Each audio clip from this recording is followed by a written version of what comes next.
ખાટી દ્રાક્ષ. કેમ છો બાળ મિત્રો? મજામાં ને? આજે આપણે જૂની અને જાણીતી અને લોક પ્રસિદ્ધ એવી સુંદર મજાની વાર્તા જોવાના છે. એ વાર્તાનું શીર્ષક છે ખાટી દ્રાક્ષ. એ વાર્તા દ્વારા આપણે શું શીખી શકીએ એ આપણે વાર્તાના અંતમાં જોઈશું. તો ચાલો જોઈએ. ખાટી દ્રાક્ષ. એક સુંદર મજાનું જંગલ હતું. એ જંગલમાં એક શિયાળ રહેતું હતું. એક દિવસ એ શિયાળને ખૂબ ભૂખ લાગે છે, તેથી તે ખોરાકની શોધમાં નીકળી પડ્યું. ખોરાકની શોધમાં આમથી તેમ એ ફરવા માંડ્યું. ક્યારેક એ દોડતું તો ક્યારેક એ ધીમે ધીમે ચાલતું.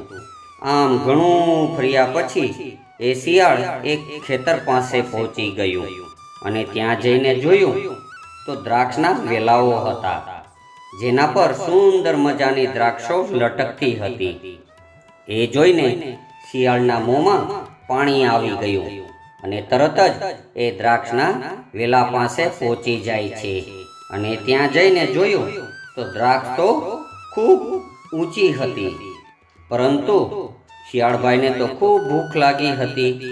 તેથી તે દ્રાક્ષ ખાવા માટે કૂદકા મારવાનું શરૂ કરે છે. એક કૂદકો માર્યો, બીજો કૂદકો માર્યો, ત્રીજો કૂદકો માર્યો, ચોથો કૂદકો માર્યો, અરે રે રે રે પાંચમો કૂદકો પણ માર્યો. પણ શિયાળ દ્રાક્ષ સુધી પહોંચી શક્યું નહીં. આમ ઘણા કૂદકાઓ માર્યા પછી પણ શિયાળ દ્રાક્ષ સુધી પહોંચી શક્યું નહીં. કૂદકા મારતા મારતા શિયાળ ખૂબ થાકી જાય છે અને છેવટે કંટાળીને બોલે છે,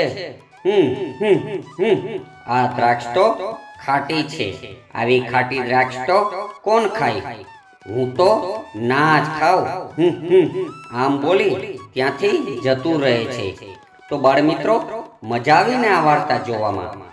તો બાળ મિત્રો, આ વાર્તા ઉપરથી આપણને શીખ મળે છે કે જે બાબતમાં આપણે સક્ષમ ન હોઈએ એનું અભિમાન આપણે રાખવું જોઈએ નહીં. આપણે વાર્તામાં જોયું કે લુચ્ચું શિયાળ દ્રાક્ષ સુધી પહોંચી શકતું નથી, પોતાનું ઘમંડ પણ છોડતું નથી અને પોતાની નબળાઈ સ્વીકારતું નથી. પણ બાળકો, આપણે આવું ખોટું અભિમાન રાખવું જોઈએ નહીં, બરાબર ને? તો ચાલો ફરી મળીશું એક નવી વાર્તા સાથે. ત્યાં સુધી આવજો. અને હા, આ ચેનલને અત્યારે જ સબસ્ક્રાઇબ કરી દેજો. ચાલો આવજો.